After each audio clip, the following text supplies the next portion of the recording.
Liés à nos modes de vie, les déchets sont devenus une problématique centrale et ont été progressivement intégrés dans notre agenda politique. L'ouverture récente du centre de tri autonome est un symbole de la difficulté à faire bouger les lignes. Nous avons rencontré le chargé de mission traitement et prévention déchets de la commune. Il est revenu sur les actions emblématiques de la ville des 30 dernières Dans les années. années 2000, la ville envoyait les déchets hors de son territoire, dans des centres de tri qui se situaient dans le département. Ce processus, en plus d'être vraiment très coûteux pour la collectivité, que ce soit en termes financiers et en termes environnementaux, permettait pas de valoriser les déchets dans leur potentiel de recyclage ou de valorisation énergétique.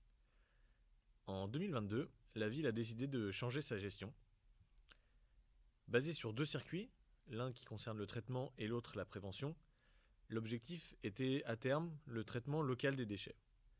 La première mesure emblématique de la ville a été de replacer le déchet au centre de l'espace public. Le projet Recyclarl s'est construit autour de cette idée de créer du lien social et de l'activité économique dans un lieu dédié aux déchets. Le principe est simple, vous déposez vos déchets recyclables et organiques dans des espaces dédiés et vous cumulez des points que vous pouvez utiliser par la suite sous forme de bons d'achat chez les commerçants locaux qui sont partenaires ou au sein de l'espace Recyclarl. Pour rendre l'espace vivant, un kiosque avec l'office de tourisme et une zone éphémère dédiée à la sensibilisation du public ont été implantés. Entre 2024 et 2026, l'expérimentation sur 3 lieux a eu un tel succès que 3 autres nouveaux espaces ont vu le jour à partir de 2027.